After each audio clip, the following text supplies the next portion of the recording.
Hola a todos nuevamente. Espero que hayan descansado durante el receso y vamos a dar inicio a la tercera presentación de esta primera jornada con la doctora Andrea Delgado. Lamentablemente, Andrea tiene un problema de señal y no va a poder poner el vídeo. Pero está ahí detrás de cámara con su voz y su entusiasmo y su conocimiento. Ella nos va a hablar de los distintos patrones del dolor, que es un tema muy relevante cuando uno trabaja con pacientes, sobre todo en la nueva medicina germánica, ya que no se pueden usar medicaciones eh, que bloqueen totalmente el dolor. Y hemos invitado a la doctora Andrea. Ella es médico cirujana, egresada de la Universidad de San Carlos de Guatemala, con experiencia en la atención primaria y hospitalaria desde el año 2010, poquito después, un poco más de un año de graduarse de médico cirujano. Conoció la nueva medicina, hizo un curso con el doctor Luis Felipe y ahí comenzó su camino en la nueva medicina germánica. Ella atiende desde este nuevo paradigma y es una mujer muy entusiasta, una médico con mucho ímpetu en lo que hace, y hace mucha difusión y charlas y cursos. Andrea, ¿me escuchas? Sí, te escucho, Margarita. Bienvenida, gracias por esta ponencia, y bueno, me gustaría que hablara un poquito de ti y luego diera inicio a tu presentación. Gracias, Margarita, te agradezco un montón. Gracias por esta invitación a este Congreso Hispanoamericano de Nueva Medicina Germánica 2021. Yo estoy súper emocionada porque tengo ya casi 11 años de estar trabajando en este tema, de conocer a raíz de Luis Felipe Espinosa, y me cambió el paradigma totalmente. Y entonces ahora trabajo únicamente este tema con muchas herramientas adquiridas a lo largo de todos estos años. Y pues gracias por la oportunidad y poder compartir este conocimiento para ayudar a muchas personas a que puedan abrir su mente a infinitas posibilidades de poder cesar. Así que muchas gracias y pues doy inicio ya con la conferencia, ¿verdad? Sí, gracias, Listo. Andrea. Ok, entonces el día de hoy vamos a hablar sobre lo que son patrones de sensibilidad según la nueva medicina germánica. Muchas gracias, soy la doctora Andrea Delgado.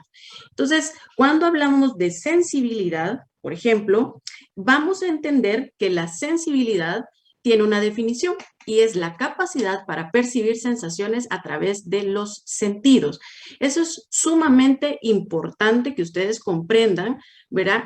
Porque muchas veces no comprendemos el concepto de algo, y si no entendemos el concepto de algo, no entendemos cómo vamos a procesar esto en nuestra mente. Entonces, cuando dice percibir sensaciones, tenemos que entender primero qué es una sensación. Entonces, la sensación es la impresión que los estímulos externos producen en la conciencia y que es recogida por medio de alguno de los sentidos. Ok, entonces, recordemos aquí que cuando nosotros estamos expuestos a un entorno, una situación, un ambiente, percibimos muchas veces inconscientemente un olor, un sonido, el tacto de algo, ¿verdad? Por ejemplo, entonces eso a veces queda en nuestro inconsciente y obviamente después lo traemos a la conciencia, o sea, lo hacemos palpable. Entonces, muy importante cuando hablamos de patrones de sensibilidad es que hay un estímulo externo que va a dejar una marca interna en nuestra psique, en nuestro cerebro, muchas veces inconsciente, pero el cerebro lo tiene ahí y que lo va a traer a la conciencia a través de uno de nuestros sentidos, por ejemplo, ¿sí? Entonces puede ser el tacto, puede ser el olfato, puede ser cualquiera de nuestros sentidos. Por lo tanto, primero tenemos que comprender el tema y entender la sensibilidad y las sensaciones. Otra palabra importante con el tema de patrones de sensibilidad es ¿qué es un patrón? Cuando nosotros observamos que algo se puede medir y replicar, es un patrón. Por lo tanto, yo estoy viendo que esto sucede de manera repetitiva y hay una semejanza en el comportamiento. Ya lo vamos a ver dentro de unos momentos, que hay un patrón, hay una réplica, según la segunda ley de la nueva medicina germánica, con la fase activa y la fase de resolución de conflicto. Por lo tanto, hay un patrón en nuestra sensibilidad, ¿verdad?, de esos estímulos externos y que se van a traer a la conciencia, y como ya sabemos, porque lo hemos estudiado, que la psique, el cerebro y el órgano están conectados, entonces están en la psique y se van a percibir o se van a mostrar a través de nuestro cuerpo. Entendemos hasta ahí el tema que vamos a estudiar el día de hoy, que son patrones de sensibilidad según la nueva medicina germánica. Obvio. Entonces, les pongo esta imagen porque muchas veces la sensibilidad entra a través de la piel y ya vamos a ver por qué la piel es tan importante, el contacto es tan importante y cómo nosotros percibimos a través de esto. Ok, el primer tema que vamos a ver. Esto es muy importante. Los patrones de sensibilidad se dividen en dos. Hay un patrón de sensibilidad externa y un patrón de sensibilidad externa. Entonces, el primero que vamos a ver es el de sensibilidad externa, que es un patrón de piel externa. Cuando hablamos de piel externa, estamos hablando, para quienes ya han estudiado el tema de nueva medicina germánica, estamos hablando de todo el tema o una parte del tema de ectodermo. ¿Estamos bien hasta ahí? Ok. Entonces, sé que ustedes no me pueden contestar. Yo regularmente a mis estudiantes les voy preguntando que si todo va claro, ¿verdad? Pero aquí es casi un monólogo, así que me van siguiendo. Ok, entonces empezamos. Sabemos que esta es la gráfica de la segunda ley del Dr. Hammer, ¿sí? En el cual tenemos la parte de normotonía o eutonía y tenemos un DHS, un shock psíquico altamente traumático, inesperado y vivido en soledad. Y esto nos va a meter entonces en una fase de conflicto activo. Ok, ¿qué es lo que sucede acá? Porque estos son los patrones de sensibilidad que vamos a ir estudiando. ¿Qué es lo que está pasando acá? Cuando nosotros tenemos un DHS, ¿sí? En ectodermo, vamos a pasar un poquito aquí las gráficas porque necesito que ustedes comprendan esto. En el cerebro del ser humano a nivel de ectodermo se divide en diferentes áreas. Las áreas que vamos a ver que están relacionadas con el patrón de sensibilidad externa son la corteza sensorial, que ustedes la pueden ver marcada ahí en rojo y con el número 3, ¿verdad? Y la corteza postsensorial, que sería la que está marcada en dorado y que tiene un número 4. Esa es la corteza postsensorial. Cada una de ellas tiene un nombrecito, ¿verdad? Pero ahorita las únicas dos que nos interesan es la 3 y la 4. La corteza sensorial está relacionada con la epidermis. Y cuando hablamos de epidermis, estamos hablando de conflictos específicamente de separación, corteza sensorial. Entonces, todos los órganos que ustedes ven ahí, esta parte, van a tener un patrón de sensibilidad externa, estos órganos que ustedes ven acá.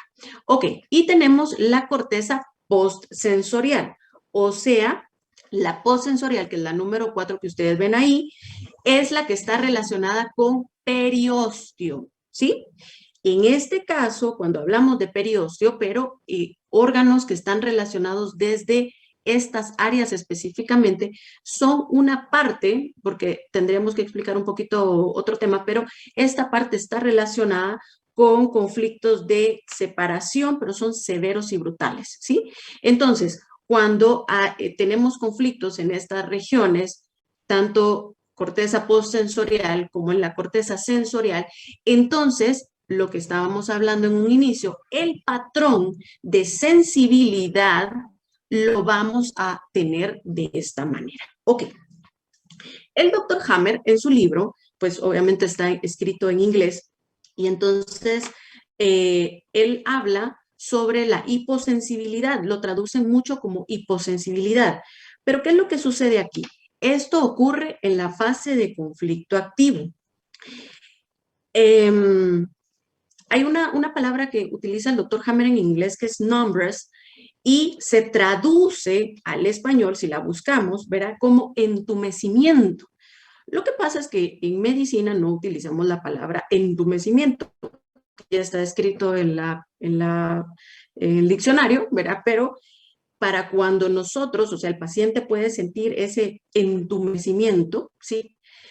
Que la definición sería rigidez o falta de flexibilidad, ¿sí? O falta de movimiento. El paciente, ay, me siento como entumecido, ¿verdad? Esa sería la palabra del paciente, pero el médico les va a decir a ustedes que está sintiendo parestesias, ¿sí? Parestesias u hormigueos. Entonces, esto lo vamos a tener en la fase de conflicto activo con patrones de sensibilidad de los que les mencionaba anteriormente, de la piel externa que se dan específicamente en estos tejidos, ¿sí? En estas partes del cuerpo. Entonces, vamos otra vez ahí.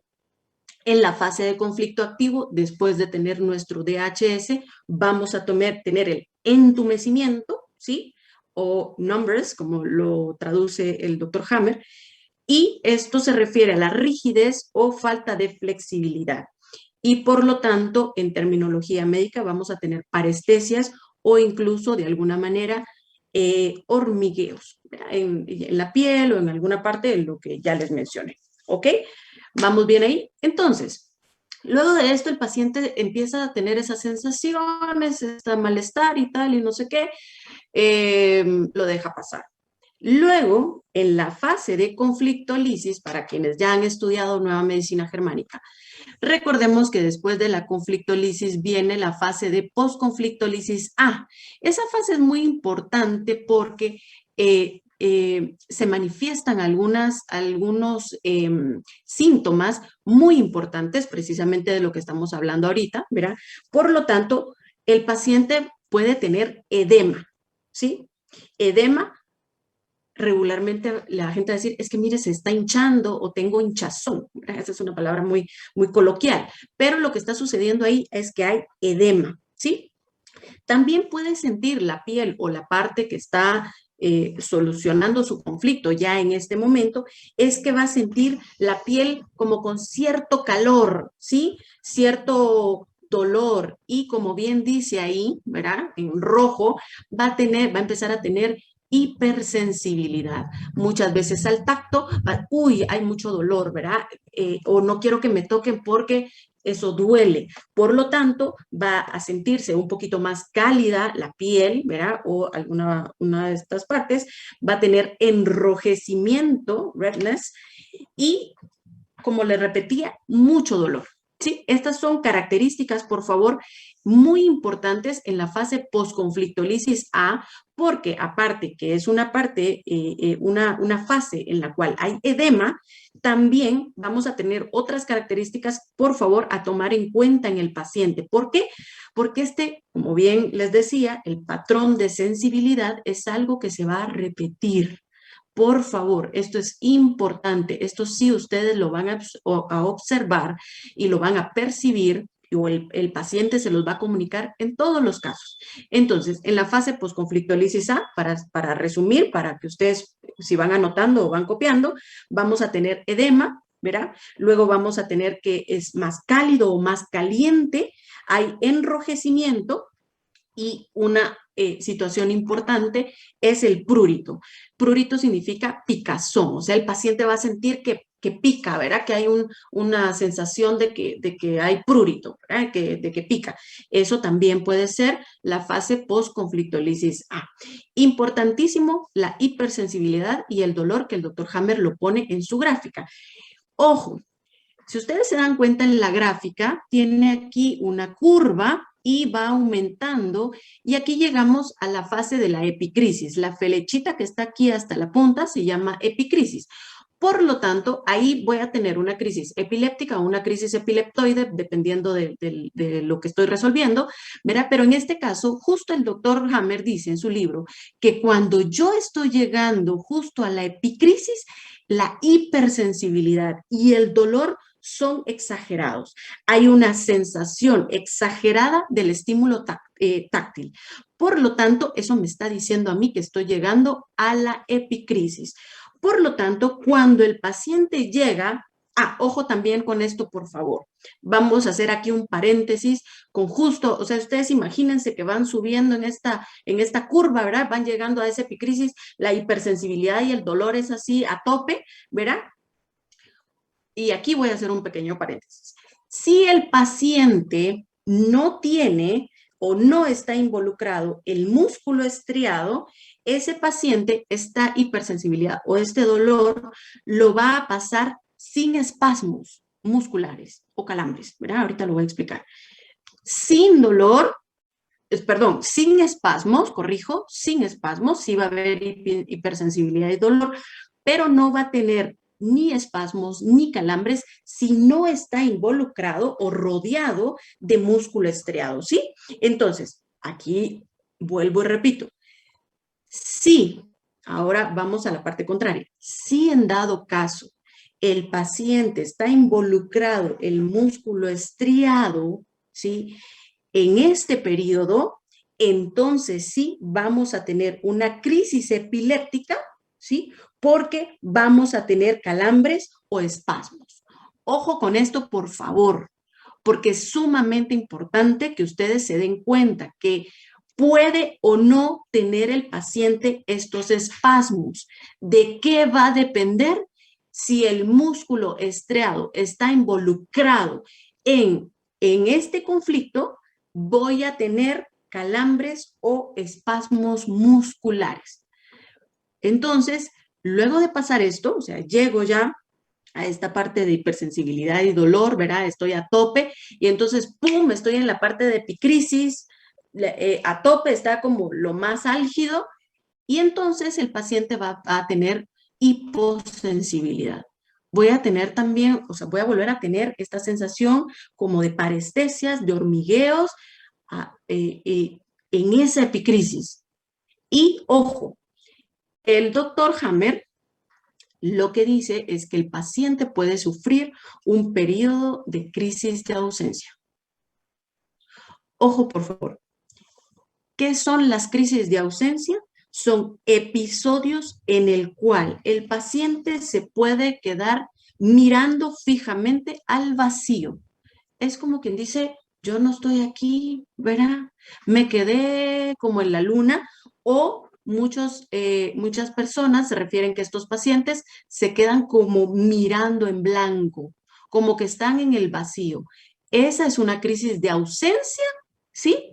De un patrón de sensibilidad externa, de patrón de piel externa, ¿sí? Entonces aquí vuelvo a recordar quiénes son los tejidos que están involucrados en los patrones de sensibilidad externa, la corteza sensorial y la corteza postsensorial. Creo que algo aquí importante, por ejemplo, de mencionar es, por ejemplo, la piel, la epidermis, ¿sí? La epidermis puede pasar por un periodo, bueno, sé que todos estos, ¿verdad? Pero, por ejemplo, los conductos galactóforos, ¿verdad? También pueden pasar por este tipo de patrón de sensibilidad, lo que son bronquios, la mucosa bronquial, por ejemplo, la tos puede ser una epicrisis en la cual yo estoy teniendo un patrón de sensibilidad externa. Por lo tanto, tenemos que ver, según el tejido, porque pues aquí está ya mencionado cuáles son los tejidos o las partes de nuestro cuerpo que están relacionadas con este tipo de patrón de sensibilidad. Por lo tanto, por favor, es sumamente importante que el paciente tome conciencia si en algún momento él tiene este tipo de conflicto, que identifique la epicrisis, porque la crisis de ausencia puede ser desde lo más leve hasta lo más profunda, o sea, un tiempo muy prolongado con una crisis de ausencia, ¿verdad? Que es como se refiere quedarse en blanco, y esto es sumamente importante. ¿Qué es lo que pasa después? O sea, ya pasó esta cúspide que es la epicrisis, con una crisis epileptoide, ¿verdad? Y entonces el paciente viene otra vez, como, yo le digo que es como los roller coasters, ¿verdad? Las cosas estas de los juegos que es como un sub y baja, ¿verdad? Entonces va subiendo, va subiendo, va subiendo, llega a la epicrisis, está con esta crisis de ausencia y luego vuelve a bajar. ¿Qué es lo que pasa cuando vuelve a bajar? Hay otra vez hipersensibilidad y vuelve a existir otra vez dolor. Pero en esta fase, para los que ya han recibido nueva medicina germánica, se recuerdan que esta fase ya es la restitutiva, ya es la fase de curación, la posconflictólisis B. Si el paciente no pasa por ningún miedo, ninguna angustia, no hay factores externos que interrumpan esta situación, el paciente va a entender el proceso de su cuerpo, que es la segunda ley, y va a pasar la fase restitutiva, que es la postconflictólisis B, de la manera más tranquila. Muy posiblemente le dé sueño, aunque hay dolor, aunque hay hipersensibilidad, ¿verdad? Pero empieza, y recordemos, otra cosa muy importante, por favor, en esta fase, es que recordemos que la epicrisis también es llamada fase urinaria, y por lo tanto el paciente empieza a orinar o incluso empieza a sudar, o este edema que se formó en la fase postconflictólisis A empieza a evacuarse.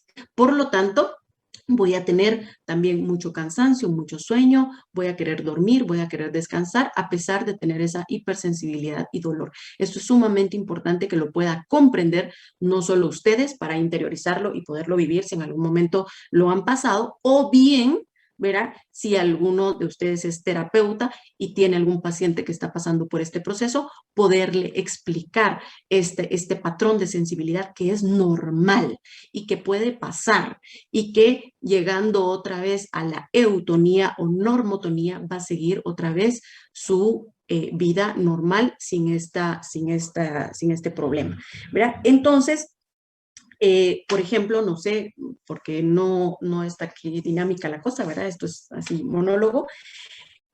Por ejemplo, no sé si alguno de ustedes ha pasado, por ejemplo, por algún espasmo rectal.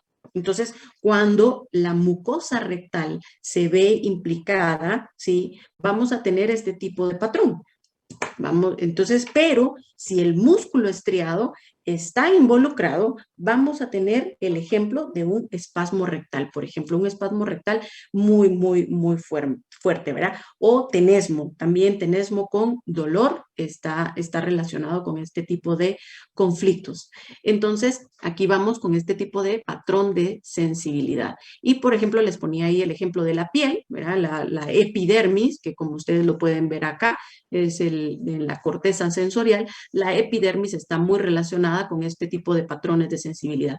Por lo tanto, la epidermis y el pelo, que es ectodermo, vamos a tener pacientes con, por ejemplo, algún tipo de rash, el prurito que les mencionaba, y obviamente esto es de estudiarse mucho más profundo, ¿verdad? Porque tendríamos que entender qué partes de la corteza cerebral, qué órganos están en cada uno de ellos, etcétera, etcétera, pero mi ejemplo aquí o mi disertación es en base a patrones de sensibilidad, y ya ustedes sigan estudiando nueva medicina germánica, porque esto es un mundo precioso, ¿verdad? Y sobre todo para poder entenderse ustedes mismos. Entonces yo lo que les doy aquí es la base de entender por qué a veces algunos pacientes pueden tener hiposensibilidad o, como les digo, entumecimiento, o bien la palabra médica, que sería una parestesia, y luego esta hipersensibilidad. Esto lo tenemos que ir detectando, lo tenemos que ir percibiendo en el paciente y dándole este seguimiento. Ok, entonces vamos acá. Este era un pequeño ejemplo, ¿verdad? Y vamos al siguiente, porque por el tiempo, ahora a mí me gusta mucho hablar y si no se me va el tiempo. Entonces vamos con la sensibilidad interna. La sensibilidad interna, entonces vamos aquí a la siguiente, es el segundo patrón de sensibilidad, que es el patrón de mucosa de garganta antigua. Aquí hay un tema con el doctor Hammer, porque para los que han estudiado conmigo o los que han estudiado nueva medicina germánica, sabrán que hay un anillo que se formó a nivel evolutivo, ¿verdad? Ese anillo se rompe justo en la parte, el doctor Hammer le llamaba gullet pharynx, o sea, justo en el medio de como la garganta de la faringe, la garganta, ¿verdad? Y entonces esto se parte, se divide ese anillo, y por lo tanto queda la parte cefálica, que es la parte de la cabeza, y luego la parte caudal, que serían las nalguitas, ¿verdad? Las nalgas de este feto primitivo, arcaico. Entonces, hay un patrón de mucosa de garganta antigua que es una sensibilidad interna.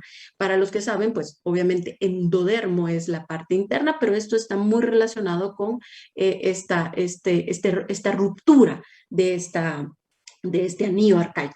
Mira, hay que estudiar un poquito más nueva medicina para entender el anillo arcaico, pero ahí está la base de por qué se refiere a una sensibilidad interna de un patrón de mucosa de garganta antigua, porque esto es muy atrás, ¿verdad? Bueno, entonces, vamos a ver acá. Primero, antes de empezar con esta gráfica, vamos a ver aquí el patrón de sensibilidad interna, ¿sí? Está asociado a dos partes de nuestro cerebro. ¿Se recuerdan que con el patrón de sensibilidad externa les hablé que habían dos partes de la corteza cerebral que estaban involucradas? Pues ahora son otras dos partes de la corteza cerebral. Y entonces, el primero es la corteza sensorial premotora. En el caso de la corteza sensorial premotora, los conflictos que tenemos ahí son en general, ¿verdad? Porque hay que estudiarlos un poquito más, pero es de miedo frontal y sentirse impotente. Aquí hablamos un poquito de lo que es los conductos faringios, ¿verdad? Células alfa y beta del páncreas y estos que ustedes ven por acá, ¿verdad? Están ahí descritos. Y luego en la corteza postsensorial, que ya les había mencionado, que la corteza postsensorial está relacionada con el periósteo. Creo que no sé si hay personas que no estén relacionadas con la medicina, ¿verdad? Entonces voy a especificar qué es el periósteo porque eso se me pasó por alto. El periósteo es una membrana, ¿sí? Que recubre todo el hueso y que lo protege, ¿verdad? De alguna manera lo protege. Pero el periósteo, cuando, por ejemplo, las personas se fracturan, o sea, tienen una fractura ósea real, ¿verdad? Un accidente y hay una fractura, el hueso per se no duele. La gente dice que me duele el hueso. No, el hueso no duele. Lo que duele es el periósteo, o sea, esa membranita, o como por ejemplo cuando vamos a comer los huesitos del pollo, que a veces uno le quita esa telita de encima, ahora que ustedes ya tienen la palabra ahí en la mente, se van a dar cuenta cuando coman pollito y entonces le quitan al huesito esa membranita, delgadita, delgadita. Ese es el periósteo y ese es el que está inervado, el que tiene la conexión nerviosa y que va a generar el dolor, ¿sí? Entonces, aquí hay algunas partes de la corteza postsensorial, ¿verdad? Que están relacionadas, ojo, que están relacionadas con el patrón de sensibilidad interna, ¿sí? Ojo, que son muchas veces conflictos de separación, ¿ok? Entonces, como ustedes pueden ver aquí, está el periósteo como uno de ellos de la corteza postsensorial, pero también está el glande y el clítoris, los conductos pancreáticos, por ejemplo, el píloro y el bulbo duodenal, etcétera, etcétera. Todos estos, el arco aórtico, ya vamos a ver, por ejemplo, las coronarias, conductos salivales, etcétera, etcétera. Por lo tanto, estos también están relacionados con la corteza postsensorial, con este patrón de sensibilidad interna. Ok, vamos ahí con el patrón de sensibilidad. ¿Qué es lo que sucede con el paciente? Entonces, vamos otra vez. Tiene su DHS, ¿verdad? Él está en normotonía, tal, está tranquilo, en su eutonía, ¿verdad? Relax, pero de repente, ¡pum!, viene el DHS e impacta en nuestra psique, cerebro y órgano y ahí viene el cuentazo, ¿verdad?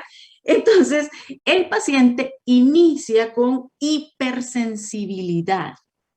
Si ustedes se dan cuenta, el patrón cambia. Solo voy a regresar unas diapositivas porque si ustedes se dan cuenta, aquí hay hiposensibilidad y aquí hay hipersensibilidad. ¿Sí? Entonces, a nivel de tejido también se hacen úlceras en la piel, o sea, en el tejido que estamos trabajando, ¿verdad? Pero sobre todo hay hipersensibilidad. El paciente puede padecer mucho dolor, ¿sí? Un dolor a veces fluctuante, ¿verdad? Pero puede padecer por dolor. Y, ojo, ¿cuándo es? Esto apúntenlo si quieren ahí en rojo en su cuaderno para quienes están haciendo apuntes y si no vuelven a ver el video, como dice Margarita, van a estar hasta diciembre, ¿verdad? Cuando son personas que tienen problemas de reumatismo, ¿sí? Es específicamente el periósteo lo que está afectando. Entonces, los pacientes con artritis reumatoidea cumplen este patrón, ¿sí? En conflicto activo hay hipersensibilidad y por eso es que siempre tienen dolor, ¿verdad? Siempre están ahí con la molestia y siempre están con el dolor, porque es en la fase de conflicto activo que tienen la hipersensibilidad o el dolor. Por lo tanto, estos pacientes, pues en esta fase de conflicto activo, ellos tienen este escozor, este dolor, esta molestia, no pueden hacer nada, les dificulta mucho el movilizarse, ¿verdad? Y sobre todo, como no hacen consciente el conflicto original, o sea, la causa de su DHS, esto va en aumento y va en aumento. Y cada vez les dicen, tengo más dolor y tengo más dolor. Y los doctores, ¿qué es lo que hacen? Sin afán de ofender a ningún médico tratante, pero dan más analgésicos y más analgésicos y más analgésicos. Y el paciente, al final de cuentas, termina tomando una cantidad de medicamentos exorbitantes y el dolor siempre sigue ahí. Y ese es el gran problema, porque al final de cuentas los pacientes que resultan tomando analgésicos después resultan con problemas gastrointestinales o problemas hepáticos o con problemas, mil cosas. ¿Por qué? Porque están tomando una montaña de medicamentos, pero el dolor no se quita. Comprendamos que si logramos encontrar el DHS, logramos tomar conciencia rápidamente de un conflicto, la fase activa va a ser mucho más corta, la conflictólisis va a ser mucho más rápida, nuestra epicrisis va a ser así, tal vez un día que estemos muy, muy mal y lo logremos solucionar. Y por eso es tan importante, y agradezco a Margarita hacer este congreso, porque yo sé que vas a llegar a miles de personas, espero yo que llegue estas charlas y puedan seguirse difundiendo y podamos seguir expandiendo, porque entonces al tomar conciencia nosotros de qué es lo que está pasando en nuestro cuerpo y qué es lo que está pasando en nuestra mente, vamos a dejar de tomar tantas cosas que dañan, ¿sí? En este caso analgésicos y hablando de cáncer, ¿verdad? Que estaban hablando hace un rato, quimioterapias y tantas cosas, ¿verdad? Pero entonces, sigamos con el tema porque yo voy con el flow. Entonces, la hipersensibilidad en la fase de conflicto activo.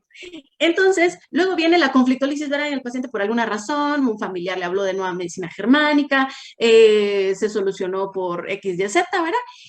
Y en la fase de postconflictólisis A, en la fase de esta exudativa, siempre vamos a tener, recordemos por favor que es una parte, es una fase de edema, esto no lo podemos olvidar, entonces vamos a tener esta fase exudativa donde el paciente pues se va a tener un poquito más de edema, la sensación de calor también va a estar presente, ¿verdad? O una sensación cálida o caliente. Puede tener el paciente, en algunas ocasiones, dice el doctor Hammer, un sangrado. Ojo, por favor, dependiendo de la parte o el cuerpo que tengamos el conflicto, ¿verdad? Pero sí habla de bleeding, que es un pequeño sangrado. Y sobre todo la hiposensibilidad, o sea, la disminución de la sensibilidad en esta parte específicamente, dependiendo de dónde estemos trabajando, porque recordemos que no les puedo decir una específica, vamos a ver un par de ejemplos, pero son un montón. Entonces, igual les recomiendo estudiar nueva medicina germánica para que sepamos de qué estamos hablando aquí cuando hablamos, por ejemplo, de senos paranasales, conductos faringeos cervicales, etcétera, etcétera, porque es muy interesante ir viendo cada una de estas partes y sus conflictos específicos también. Entonces, luego, volvemos otra vez a la roller coaster, así, ¿verdad? Como que es un sub y baja. Entonces vamos aquí en la fase exudativa, nos sentimos mal, estamos como hinchados, etcétera, etcétera. Y luego otra vez a esta subida, empieza a subir, subir, subir, subir, y la hiposensibilidad se aumenta un montón, la hiposensibilidad. Y justo en la fase de la epicrisis vamos a tener la hipersensibilidad, o sea, es aquel dolor, aquella, ni me toques, ¿verdad? No, eso está terrible, terrible. Entonces, aumenta la hipersensibilidad en el paciente, hay mucho, mucho dolor y es agudo. Y ojo, otra vez, puede existir una crisis de ausencia. Vuelvo a repetir que es una crisis de ausencia, es un episodio de quedarse mirando fijamente al vacío y entonces el paciente se queda como con aquel dolor terrible, ¿verdad? Y después incluso en algunas ocasiones puede tener la pérdida de la conciencia, o sea, el paciente puede desmayar. Ustedes se preguntarán, o no sé si se están preguntando, dirán, bueno, ¿y por qué la crisis de ausencia, verdad? Esto lo estudiamos con mis alumnos, y esta crisis de ausencia se da porque, como recordemos que estamos hablando de conflictos de separación o conflictos de separación profunda de un ser amado, o sea, es alguien a quien yo amo demasiado, no quisiera dejar de sentirlo, dejar de percibir su tacto, por ejemplo, vamos a poner el ejemplo, y entonces la crisis de ausencia le ayuda al cerebro como a desconectarse y a olvidarlo. Es como decir, lo voy a olvidar momentáneamente, pero es la epicrisis. Por lo tanto, es la fase más álgida y más dolorosa de dolor para poder entrar entonces, así que como dicen, sin dolor no hay sanación, entonces entro en esta fase de reparación, ¿sí? Ya entro en esta fase de estoy ya como, me siento ya tranquila, me siento bien, estoy más conmigo misma, ya separé, tal vez puede ser un duelo, ¿verdad? De una persona que perdí, separación, se me fue, me divorcié, lo que sea, entonces ya puedo dejar de este dolor aparte de esta persona, ¿sí? Entonces, esta crisis de ausencia le ayuda al cerebro, como cuando nosotros, vamos a poner aquí el ejemplo, como cuando nuestro celular está así que no funciona muy bien, ¿verdad? Y uno hasta le pega al celular para ver si funciona. Entonces uno dice, la sugerencia, la primera sugerencia que da el técnico, ¿verdad? Entre comillas, nos dice, apague el celular y vuélvalo a encender. Entonces, esta es la analogía, apague su cerebro y vuélvalo a encender. Entonces, esta epicrisis es esa sensación donde ya no funciona absolutamente nada y entonces dice, off, me apagué, ¿verdad? Vuélvame a encender porque entonces ahí ya la cosa mejora. Y entonces vamos en bajada aquí a la posconflicto lisis B y por lo tanto el paciente puede sentir hiposensibilidad nuevamente, ¿sí? Vamos a tener esa sensación como que no se siente, ¿verdad? Como que está adormecido, como que hay un adormecimiento en la piel, pero vamos a entrar ya a esta fase post-conflicto lisis B, que es la de la restitutiva, la de cicatrización, donde yo ya me voy a sentir mejor, no solo a nivel orgánico, sino a nivel psíquico, porque ya logré separar, ya logré aceptar, ya logré dar un cambio, no solo a nivel psíquico, sino que a nivel orgánico, y entonces entrar a la fase, si dejamos pasar la fase post-conflicto lisis B tranquila, ¿verdad? Pasamos entonces a la fase de eutonía. Y ahí vamos ya a la curación o sanación, o como que ustedes le quieran llamar, ¿verdad? Entonces, ejemplos de esto, por ejemplo, está el infarto agudo miocardio. El infarto agudo miocardio es un tema que yo doy específicamente en mis clases porque tiene sus características específicas, pero el paciente regularmente en la fase de conflicto activo padece el dolor, o sea, que se le llama angina de pecho, ¿verdad? Entonces el dolor, el paciente está así como con el dolor y tal, y no sé qué, y me duele aquí el pecho, como que algo me está pasando, pero no le pone mayor importancia, ¿verdad? Es así como nada, ¿verdad? Y de repente tal vez se va a hacer algún su examencito o un chequeo con algún doctor y tal, pero no le ponen mayor importancia. Y ya vamos a ver porque aquí están implicadas las carótidas, ¿verdad? Y tiene unas características muy interesantes. De hecho, pongo casos en mis clases. Entonces, la angina está en la fase de conflicto activo, pero pues no ponen mucha atención. Luego, en la fase post-conflicto lisis A, el paciente de repente se empieza a sentir re bien. ¿Verdad? Uf, ya se me quitó el dolor, ya no tengo ningún problema, ya está nice, ¿verdad? De plano que es algo así como que no le pongo mucha importancia, pero ya estoy bien. Cuando de repente, ¡pum! Epicrisis. Y que se me infarta el paciente y empieza con todo el signo de Levin y la grandiana y la sudoración profusa, etcétera, y el paciente se desmaya. ¿Y qué le pasó? Sí, infarto agudo miocardio súbito. Claro, tuvo un aviso ahí por un DHS con la angina de pecho, el cuate no le puso atención, le valió madres, ¿verdad? Y no hizo la conexión en que hubo un conflicto ahí específico y su infarto agudo miocardio. Y entonces, si es ya quienes sigan estudiando y quienes sigan aprendiendo de nueva medicina germánica, pasados 9 meses del DHS para la epicrisis, el paciente se muere. ¿sí? Es un infarto agudo miocardio fulminante, por lo tanto, o dependiendo de la masa del conflicto, si es una masa de conflicto muy, muy, muy fuerte, el DHS, la masa de conflicto dada en el DHS, ese paciente se nos va a morir, ¿sí? Entonces, lo mejor es descubrir el DHS, soltarlo, expresarlo, trabajarlo, ¿verdad? Viendo las características a nivel de conflicto activo y poderlo resolver lo antes posible para que no tengamos una epicrisis con un fin que es la muerte, ¿verdad? No, nadie se quiere morir.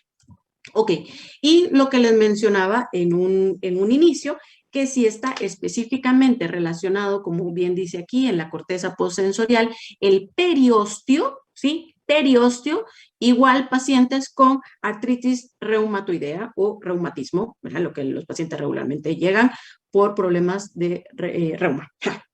Entonces, vamos a tener aquí, que esta es una imagen para representar que es el patrón de mucosa de garganta antigua relacionados con todos estos órganos que ustedes ven acá, con todas estas partes.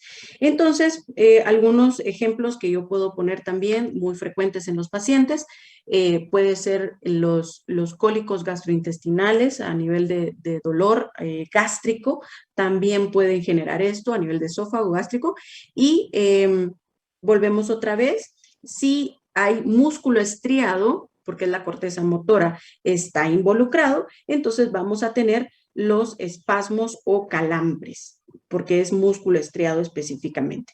Entonces, esto es el tema específicamente de patrones de sensibilidad interna. Vamos a regresar acá, patrones de sensibilidad interna. Entonces, vamos a hacer un pequeño resumen. No sé cómo voy de tiempo, Margarita, porque Está muy solo bien, para Andrea. anecdótico. Has transmitido ¿Cuánto, todo el entusiasmo, nos despertaste aquí, que aquí es tarde, y imagino que has recibido el cariño a pesar de que no tienes la interacción Sí, aquí lo recibo, la buena vibra. que quede tiempo. Ok, solo dime cómo vamos de tiempo, pues por las Te quedan 15 preguntas o chats o minutos, algo. te quedan 15 minutos, Ah, si va. quieres. Ah, súper. Ok, solo voy a hablar sobre un poquito de la noesiterapia para un poquito del dolor.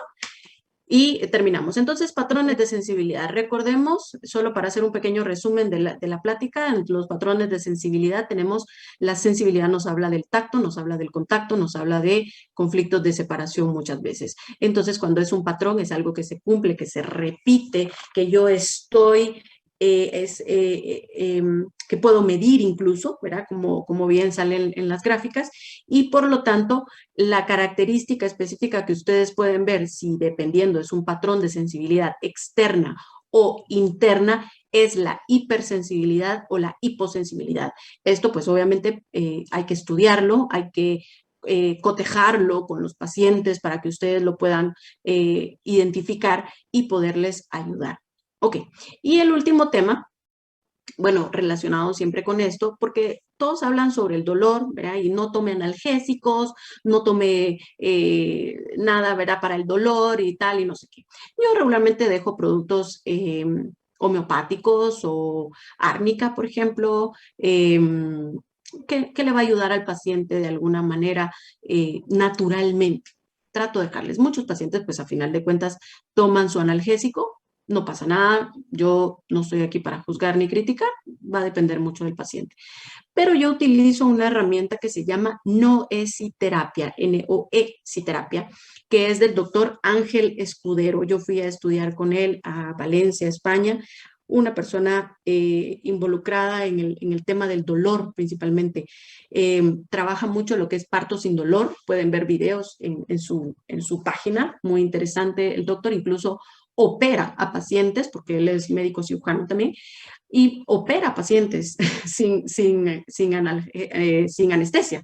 Mira, y de la página perdón, de la CNN le fueron a hacer un documental porque no creían que el paciente se pudiese operar simplemente con noesiterapia. Entonces, ¿qué es la noesiterapia? Es la curación con el pensamiento. Eso significa noesiterapia. Curación con el pensamiento. Entonces, el doctor Escudero hace una programación a nivel cerebral, es como un mantra, digamos, si ustedes lo quieren llamar así, que yo utilizo conmigo misma o incluso con algunos pacientes, en el cual es como un mantra que voy repitiendo porque la fase de resolución de conflicto es vagotónica. Y cuando yo estimulo el vago, hago que el paciente salive. O sea, empieza a salivar el paciente. Voy a poner esta imagen que se mira más bonita. El paciente empieza a salivar. Y eso es lo que dice el doctor Ángel Escudero. Si el paciente empieza a salivar, es que estoy activando el vago.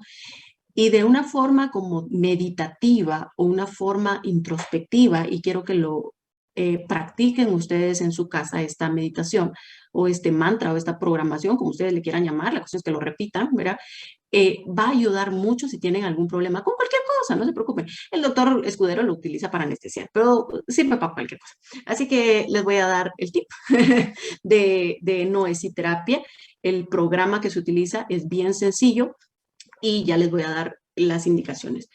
Si quieren apunten y si no queda grabado, la programación es así. Mi boca se llena de saliva, fluida, agradable y líquida como el agua. Y luego dice la palabra necesito. Y ahí van a poner 3 puntos suspensivos. Por ejemplo, tengo pacientes que tienen insomnio, ¿verdad? Entonces les digo, mire, dígale a su cerebro que tiene que necesito segregar melatonina para tener un sueño profundo y reparador, ¿verdad? Por ejemplo. Y entonces ustedes hacen 3 respiraciones profundas. Respiraciones profundas. ¿Por qué la respiración? Todo tiene una razón de ser. Lo que pasa es que a veces las personas solo hacen las cosas porque así les dicen y no averiguan, ¿verdad? ¿Por qué? Pero el respirar en las meditaciones y en todo lo que ustedes hacen es que el diafragma le da un masaje al nervio vago, ¿sí? Que es el del 10º par craneal. Entonces le da un masaje al nervio vago y entonces este es el que se activa para activar la fase vagotónica o parasimpática.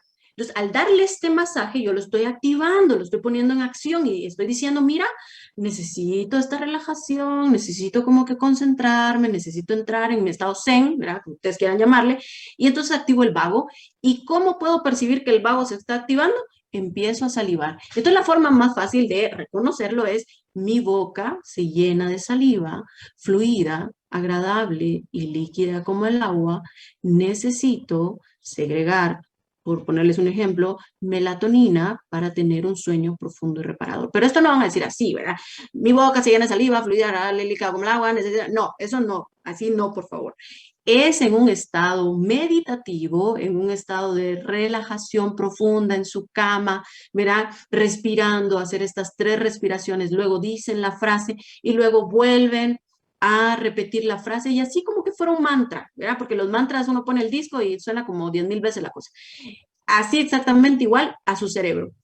Con el dolor, ¿cómo van a utilizar este mantra o esta programación o esta meditación con el dolor? Mi boca se llena de saliva, fluida, agradable, líquida como el agua. Necesito anestesiar. Y entonces ahí ya dicen ustedes, por ejemplo, si es el hombro el que está doliendo, necesito anestesiar mi hombro hasta la vuelta de la normalidad. Necesito anestesiar mi hombro hasta la vuelta de la normalidad. Y respiran. Y respiran. Activan el vago y el cerebro sabe que necesita anestesiar esa parte porque nosotros tenemos sustancias cerebrales, sustancias orgánicas que hacen que podamos anestesiar cierta parte del cuerpo cuando hay mucho dolor y lo estamos activando por medio de nuestra mente. Por lo tanto, lo podemos hacer por medio de la noesiterapia. Entonces, por favor, una de las claves, después de decir la palabra necesito, ¿sí? En este estado meditativo y concéntrense mucho, incluso si ustedes quieren ponerse la mano en la parte donde tienen dolor, si son sus manos, si es su hombro, ponga, como contenga con su propia mano. El Reiki, por ejemplo, trabaja esa parte específicamente que es la energía, el movimiento de la energía por medio de las manos. Entonces usted póngase su mano en el área de dolor que sería su hombro y entonces ahí respira y se concentra y anestesia su hombro hasta la vuelta de la normalidad. Puede que el dolor usted lo tenga de 1 a 10, lo tenga en un 6. Puede que le baje a 4, pero 4 ya es mucho mejor que 6, ¿verdad? O le baje a 2, o incluso se le quite dependiendo de qué tan profundo haga usted su ejercicio de meditación, ¿verdad? Entonces, tip, por favor, después de la palabra necesito, tiene que ser la frase en positivo y en presente siempre. No le pueden decir, es que no quiero tener dolor. No, ya ahí ya arruinó la cosa, ¿verdad? Ya no sirve. Tiene que ser en positivo y en presente. Entonces lo voy a repetir nuevamente para que ustedes, si quieren copiarlo o quieran escucharlo nuevamente, hacen 3 respiraciones suaves y dice, mi boca se llena de saliva, fluida, agradable y líquida como el agua. Necesito anestesiar mi hombro hasta la vuelta de la normalidad. Y respira.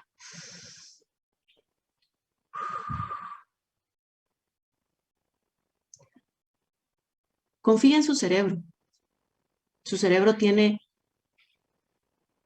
miles y millones de años de evolución y es la sabiduría pura. Lo que pasa es que nos han enseñado a separar nuestro cerebro, nuestra alma, ¿verdad? Lo innato que traemos por miles de factores externos, ¿verdad? Socioeconómicos. Pero confía en su cerebro, confía en su mente, confía en esa intuición innata que usted trae. Y sobre todo, estudie, lea, adquiera ese conocimiento, porque eso es lo único que lo va a hacer cambiar y evolucionar.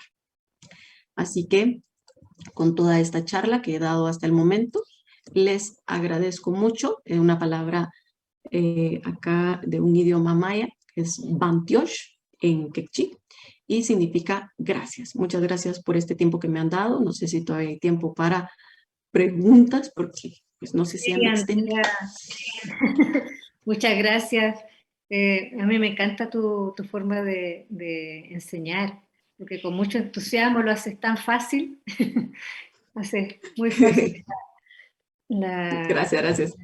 la transmisión de este conocimiento. Mira, hay varias preguntas y casi todas son de Martín Álvarez de México, ¿ya? Así que Martín... Ay, fue lachas. A ver qué dice Martina. Martín Álvarez Ah, dice... perdón, Martín. Sí, dice, Ajá. el periósteo se trata de hueso principalmente, ¿no? Es decir, mesodermo del cerebro nuevo. Es el ectodermo. O sea, el periósteo estamos hablando a nivel de ectodermo. Claro. Corteza cerebral. ¿Sí? O sea, hay una área específica de periósteo. Lo que pasa es que la gente se confunde mucho como en los programas de hueso, de mesodermo nuevo. Exacto. Duele el periósteo, pero por el edema que se da en el hueso, no por un En programa el de hueso. periósteo. Exactamente. Ajá, son 2 cosas totalmente diferentes. Son diferentes. Ale pregunta, una consulta, ¿la corteza postsensorial no es que sigue el modelo de la CAOFA de sensibilidad interna? ¿La postsensorial? No, Sí, la postsensorial es es que recordemos que ambas tienen postsensorial.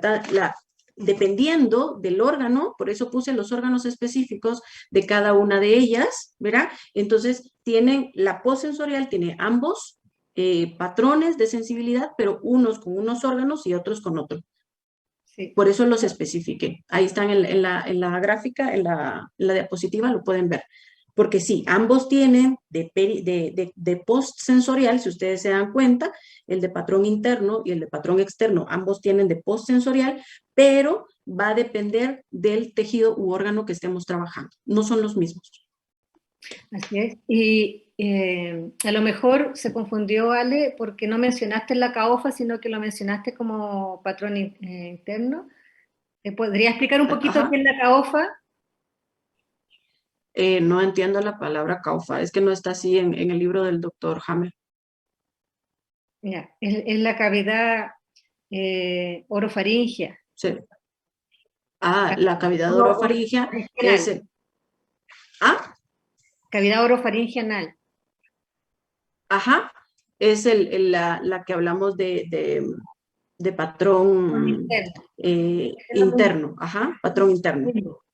Claro, lo que pasa es que en la traducción aparece Es, como... es el arcaico, digamos, por eso les decía que esto es un poquito más profundo, porque entonces tendríamos que estudiar, por ejemplo, tendrían que comprender los alumnos que hay un anillo arcaico, ¿verdad? Una forma original de anillo arcaico que está cerrado, ¿sí? Es como un anillo, ¿verdad? Tal cual, y a nivel evolutivo, cabal dice el doctor Hammer que se rompe en este gullet, que le llama en su libro, ¿verdad? Gullet, que es la garganta, o sea, se rompe en la garganta y se forma la parte caudal, que sería la parte del ano, y la parte cefálica, que sería la cabeza. Entonces, en esa ruptura es donde se forman 12 centímetros ¿cómo se llama este epitelio escamoso? ¿Verdad? Y por eso es que existe, eso no lo quise decir en la charla porque eso obviamente es mucho más complicado de explicar, pero sí, si lo pregunta aquí la chica,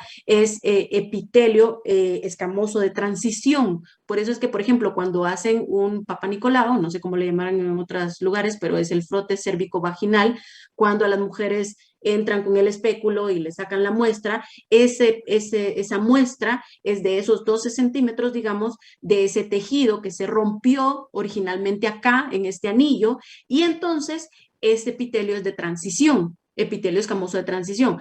Ahí, esto es, digamos, esa ruptura da la parte, ¿cómo se dice?, de lo interno y lo externo, que la parte interna es el del gullet o el de garganta o el de patrón interno, y el ectodermo entonces es el de patrón externo, ¿verdad? Que son esos 12 centímetros de evolutivos, ¿verdad? Que muchos de los órganos, por ejemplo, el esófago también lo podemos observar, el cervix, por ejemplo.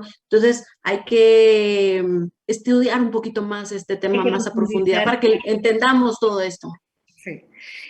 Otra pregunta de Martín dice, es decir, en un conflicto donde está involucrada la corteza sensorial y postsensorial, ¿puede ser peligroso con esa masa conflictual alta este tipo de epicrisis? Pues si maneja maquinaria o vehículos automotores, puede ser además de doloroso, peligroso. Claro, claro, totalmente. O sea, si esta persona en la fase de epicrisis, pero ¿quién va a saber que le voy a dar un tractor, ¿verdad? Y se me va a desmayar ahí en pleno trabajo. Y a final de cuentas, Martín, todos los conflictos tienen sus epicrisis, ¿verdad? Y en algún momento todos, de alguna manera, dependiendo de la masa de conflicto y de muchas otras cosas más, pueden ser fatales, no solo para la persona, porque puede morir, sino para personas, imagínate, aquí hemos tenido casos en Guatemala que de repente se infartan en el carro, en el vehículo, o sea, van manejando y de repente se quedan parqueados porque sienten el dolor y ahí se quedan muertos, pero imagínate tú que no les da tiempo a parar y se van a estrellar. Sí, es peligroso, claro que sí. Otra pregunta de Eric Bernal. ¿El músculo estriado corresponde al mesodermo de transición? Mesodermo de transición, yo lo veo como mesodermo antiguo y mesodermo nuevo. El músculo estriado es mesodermo nuevo, no sé qué, como cada quien le pone su... Yo tampoco. no es de transición, dígame la pregunta. Dice, Que el si es músculo epitelio escamoso de estriado corresponde al mesodermo de transición. Yo no sé a qué se refiere con mesodermo de transición. Creo que él está confundiendo mesodermo de transición cuando yo dije el epitelio de transición. No, son dos cosas totalmente diferentes. El epitelio escamoso de transición, ustedes lo pueden buscar en Google, así está, tal cual, en histología lo vemos, ¿verdad? Epitelio escamoso de transición y es un epitelio específico, ¿verdad? Que es de transición, ¿verdad? Que va cambiando. Y aparte, tenemos el músculo estriado, que es mesodermo nuevo, totalmente. Mesodermo nuevo. Que eso es una hoja embrionaria. Recordemos las 4 hojas embrionarias: endodermo, mesodermo antiguo, mesodermo nuevo y ectodermo, ¿verdad? Entonces, no hay mesodermo estriado. De transición. Bueno, Sí, o de transición. Gloria pregunta, ¿es aconsejable el aceite de cannabis para el tratamiento del dolor a nivel de periósteo? El cannabis, famoso nuestro cannabis. Han preguntado hoy día también en ponencias anteriores sobre el cannabis. Sí, ya escuché que está muy famoso, está muy de moda el cannabis. Miren, yo no he utilizado en mis pacientes el cannabis, para serles sincero. Hay pacientes que sí lo están utilizando, que yo sé, y les digo, mire, vaya con el terapeuta que está utilizando el cannabis, ¿verdad? Porque, pues, él será el experto en el tema. No lo he utilizado. Sí sé de pacientes que lo han utilizado y mejora mucho el dolor. En lo personal, prefiero no utilizarlo, pero va a depender del paciente. Yo lo dejo a libre albedrío. Yo no soy quien para decidir qué es lo que va a hacer o no. Si el paciente ve que hay una mejoría utilizando el cannabis o incluso cualquier otro, otro medicamento, pues que lo use, que sea natural, ¿verdad? Ana María pregunta, muchas veces he escuchado que los niños sienten dolor de huesos en edad temprana y que se debe al crecimiento. ¿Esto sería entonces conflicto de separación que se afecta al periósteo? Para mí, como médico y haciendo nueva medicina germánica, es normal. Los dolores del crecimiento. O sea, crecer duele, decían las abuelitas, ¿verdad? Y entonces, a veces, estudiando, por ejemplo, yo he estudiado con el doctor Salomón Selam psicosomática clínica y la rodilla representa la adolescencia, porque hay una explicación de esto, ¿verdad? Y entonces la rodilla representa la adolescencia. Entonces, cuando justo los jóvenes o la niñez, la infancia, la primera infancia representa el tobillo. Entonces pueden tener o problemas de tobillo o en la adolescencia problemas de rodilla. Y es normal porque están creciendo, ¿sí? Y entonces no amerita darles analgésicos. Sí, solo sí, ojo, por favor, eh, si este jovencito se está quejando de mucho dolor y es exagerado el dolor, sí hay que buscar un tema de separación, obviamente, ¿verdad?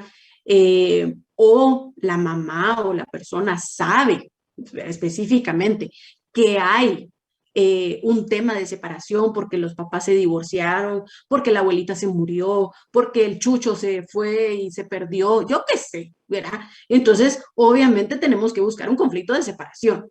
Pero si no hay ningún DHS, si no hay ningún conflicto, es una etapa normal de la adolescencia y de la primera infancia también, los ciertos dolores de crecimiento. Que, por ejemplo, en algunos casos, algunas mamás utilizan árnica en gel y muchos de estos pacientes, que este es otro tip, lo que necesitan que no es una separación, porque no es un conflicto de separación, pero necesitan el apapacho de mamá, ¿verdad? Y entonces vamos, le sobamos ahí la rodilla, le sobamos la pierna, le sobamos su tobillo con una gel de árnica o algo, y entonces el chico ya se siente mucho mejor. Es esa sensación de tener, ya sea mamá, papá ahí, que me contenga para aliviar mi dolor. Constanza pregunta, ¿el Alzheimer sería una epicrisis? No, el Alzheimer es una constelación, que eso es mucho más profundo de explicar y no lo voy a explicar ahorita. Ya que busque Alzheimer y constelaciones cerebrales de nueva medicina germánica, sino que estudie conmigo. Martín nuevamente es entre una pregunta y afirmación, pero ¿es A ver, miocardio o pérdida territorial? Me imagino que se refiere a la angina de pecho. sí, la angina del territorio. Recordemos que cuando está, no es miocardio per se, ¿verdad? Porque no es el miocardio, sino que es la arteria coronaria. En hombres, que son, bueno, es que ahí entra un tema de lateralidad, ¿verdad? Pero bueno, vamos a verlo, vamos a poner así. Hombre diestro y mujer zurda, su primer conflicto territorial son arterias coronarias. Mujer diestra y hombre zurdo, su primer conflicto son venas coronarias. Y esto está relacionado con una parte específica del cerebro que es mucho más complejo explicarlo, pero no es específicamente el miocardio el que se ve afectado, sino que es la arteria coronaria la que entra en esa úlcera, en la fase de conflicto activo, y que obviamente después va a causar el infarto agudo miocardio por la conexión que tiene con el cerebro y sí, obvio que voy a tener una falta de irrigación a nivel de específica de una parte del corazón, que se muere, se hace necrosis en esa área, pero esa parte del cerebro, que son esos dos focos de Hammer, en específicamente arterias coronarias en el área temporal, pero está relacionado con el cerebro, como les decía, las arterias coronarias. Entonces, esta triangulación o esta conexión es muy específica para entender el infarto agudo miocardio. O sea, Bueno, el día sábado, José Luis Leiva va a dar una charla sobre infarto, ¿ya? excelente. Pues El día, el hay día un sábado, documento específico de el día infarto agudo miocardio. sábado van a ver, se van a explicar varios programas específicos para los que tienen dudas de ese tipo. Excelente. La enfermedad del alma. Alejandra pregunta, ¿cómo se llama la terapia que mencionaste? Y aquí, No es sí, ahorita te la digo, no es sí terapia. ya. No NOESI terapia. No es sí terapia, porque viene noesis. Gracias. Y, Por si lo pueden escribir en el chat. sí. Se me corrió todo porque entraron muchas preguntas de repente. Alguien pregunta si la noesiterapia sirve para encontrar el conflicto. Por ejemplo, decir, necesito identificar el conflicto activo y resolverlo. ¿Es posible? Pues la verdad que nunca lo he hecho. Buena pregunta. Excelente. Siempre lo he hecho porque como ya yo de repente estoy solucionando conflictos, lo utilizo para pasar mi epicrisis más rápido. Pues a final de cuentas, como es un ejercicio meditativo y tú te concentras en ti y estás encontrando la vagotonía profunda, y entonces te puede meter en esa epicrisis. Y recordemos que la epicrisis es volver al DHS por unos pequeños instantes y por lo tanto sí, solo que te vas a meter en epicrisis. Así que yo lo que digo es pasar, ¿qué manda? Hay que intentarlo. Si no se ha hecho, hay que Claro, intentarlo. como dice Salomón, todo es posible. Sí. Y aquí alguien pregunta si sirve para la angustia y el TDA. Sí, sí, sirve totalmente, totalmente.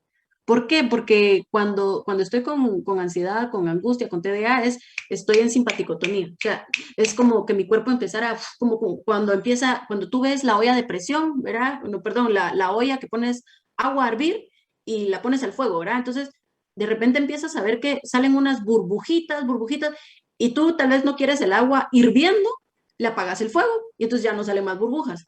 Lo que pasa es que como no sabemos manejar esa ansiedad, es como que no solo ya empieza la ansiedad, sino que le subimos el fuego a tope. Entonces, empieza el montón de burbujas porque empieza a ebullir el agua y entonces esa agua interna, que es la ansiedad, empieza a hacer ebullición dentro de nosotros. No le bajamos el fuego a lo que lo está generando. Por lo tanto, yo le digo, con la noesiterapia es respirar, bajarle el fuego a la olla, ¿verdad? La estufa, le bajamos el fuego, la olla se queda más tranquila y otra vez regresamos como a un estado de tranquilidad.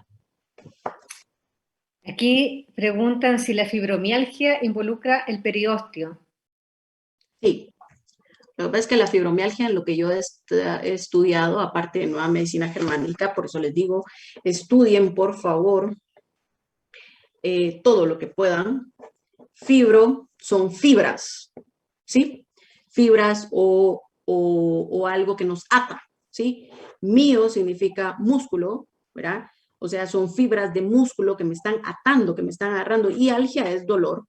Por lo tanto, el paciente que sufre de fibromialgia, puedo pensar en dos cosas, que la segunda, pues, lo voy a dejar así al aire, ¿verdad? Porque no puedo entrar en el tema, pero pacientes que sufren de fibromialgia están atadas, se sienten atadas, sienten que no pueden moverse. Es como que tuvieran una cadena o una cuerda o un lazo en el cuerpo que no los deja movilizarse. Entonces, regularmente han pasado por una situación, ya sea en su infancia o infancia más avanzada, adolescencia, lo que sea, de una situación donde no se han podido mover, se quedan inmóviles. Y en este caso,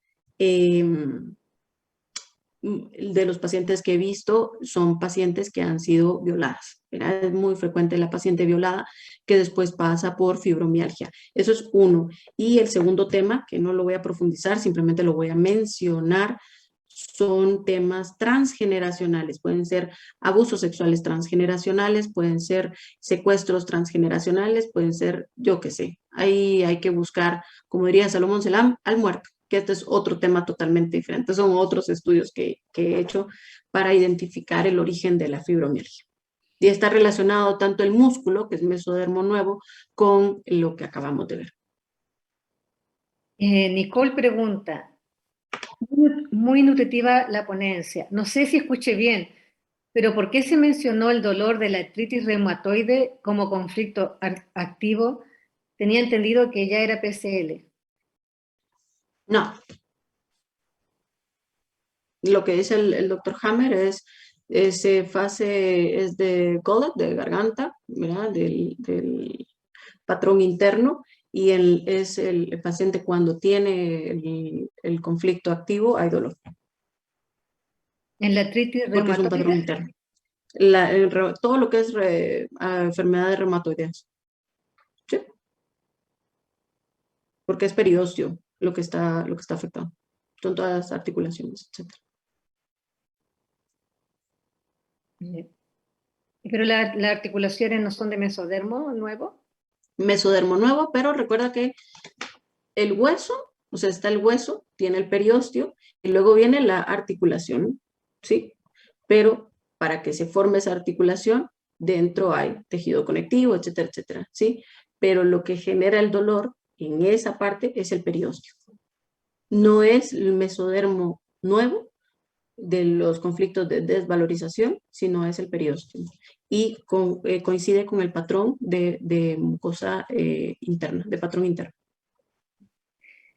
Que en la fase de conflicto activo hay dolor.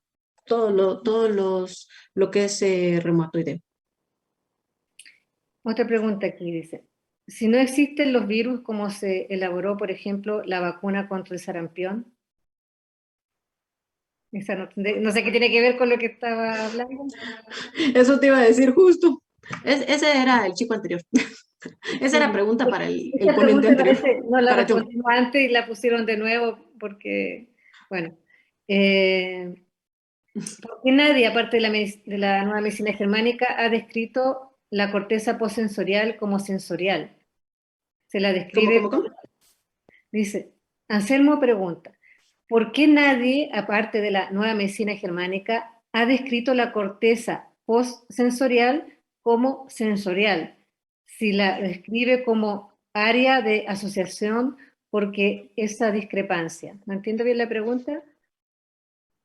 Porque Entonces, en medicina alopática nos enseñan que hay un área de asociación, o sea, esa área específica, o sea, nosotros tenemos un prefrontal, ¿verdad? Está la corteza prefrontal, la corteza motora, sensorial, perdón, la motora, la sensorial y la postsensorial.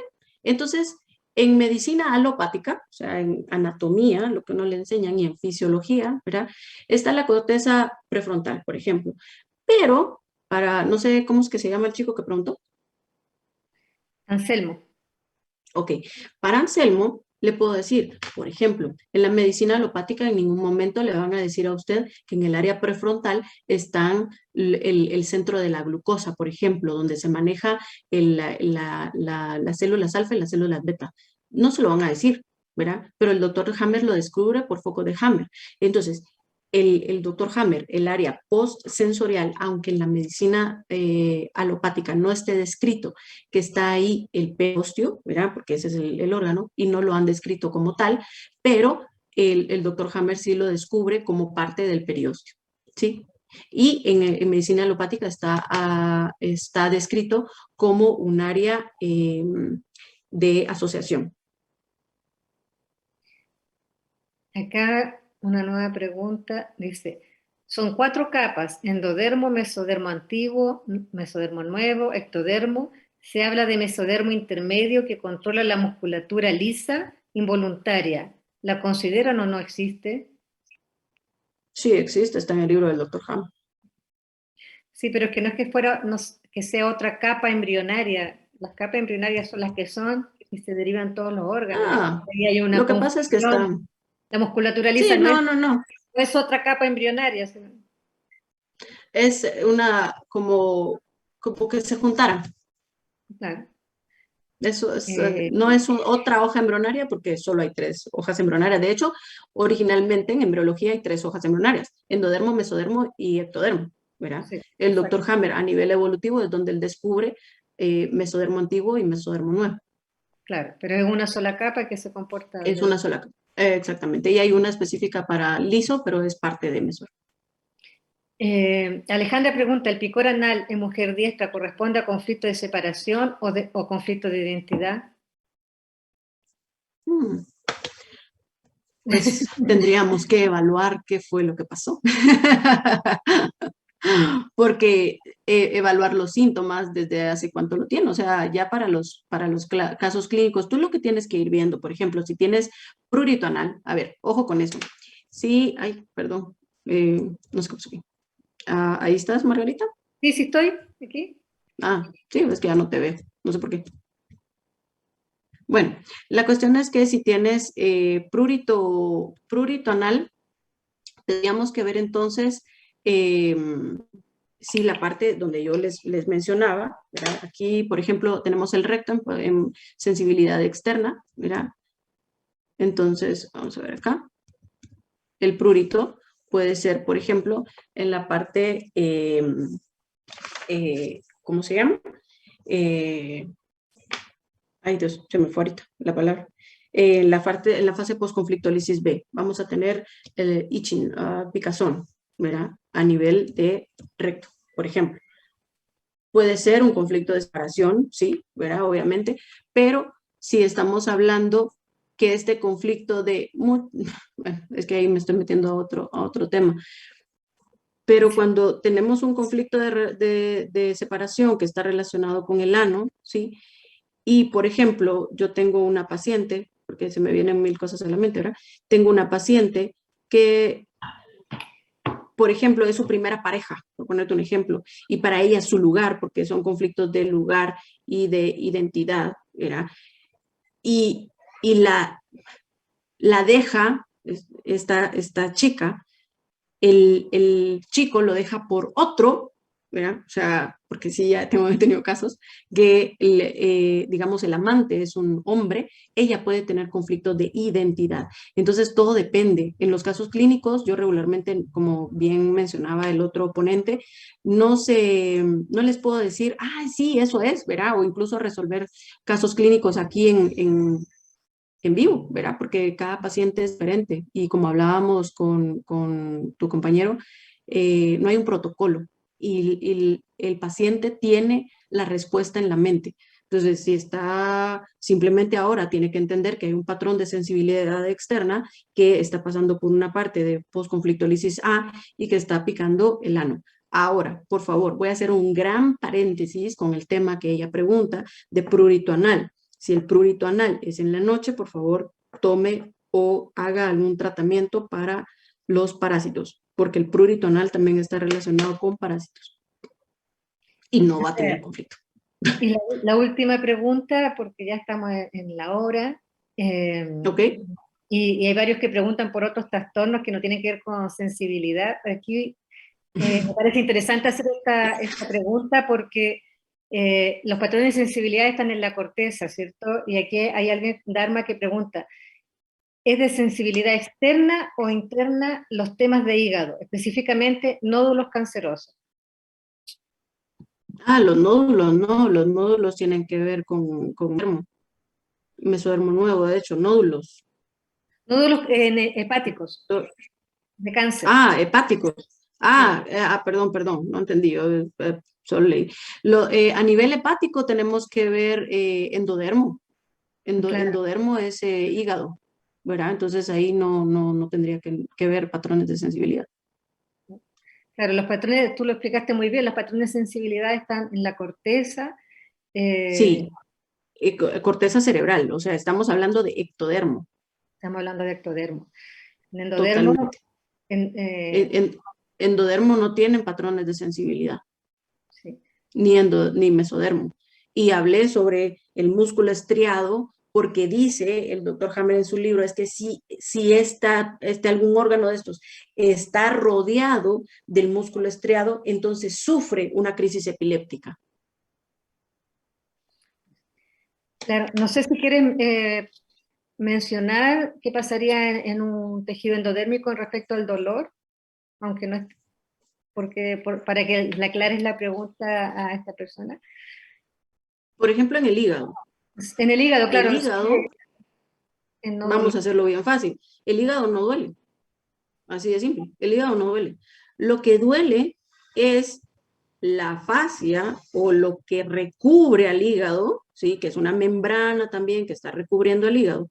Y cuando el hígado empieza a crecer, empieza a aumentar de tamaño, es como que estiráramos esta membrana, que imagínense ustedes como la membrana de una vejiga, ¿verdad? Entonces empieza a estirar, a estirar, a estirar, empieza a dice, y lo que duele es esa membrana. El hígado per se, dentro, lo que es el parénquima hepático, no duele.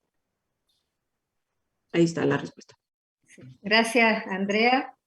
Dejamos hasta aquí las preguntas para irnos a un nuevo receso. Quiero agradecerte tu participación. Qué pena que la gente no te vio. Sí, qué pena. Pero ahí me ve la foto, está bonita la foto. Esta foto sale preciosa.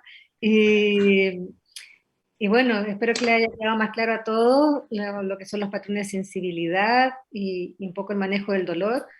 La terapia que tú expusiste es una terapia no invasiva. Y yo tuve una paciente hace poco que me contó un día, me escribió y me dijo, he logrado controlar el dolor del cáncer mamario que ella tiene, que está cursando, y con esta técnica. Y es primera vez que sé así de una experiencia práctica real de que lo logra controlar el cáncer de mama y estaba muy contenta. Excelente. Y todo es de poner... Le iba a preguntar y tú lo mencionaste. Sí, dime. No, te iba a preguntar justamente sobre esta terapia y tú lo mencionaste y nos regalaste la técnica y todo, así que espero que muchos lo practiquen. ¿Ya? Que así sea. Seguimos, Andrea, espero conocerte un día en Guatemala para ir a pasear por esos lugares tan maravillosos que tienen por allá. Bienvenida aquí a Guatemala, que tenemos lugares preciosos. Y a todos los que nos están escuchando, bienvenidos a Guatemala. Y si quieren estudiar conmigo también, ahí tengo información para estudiantes.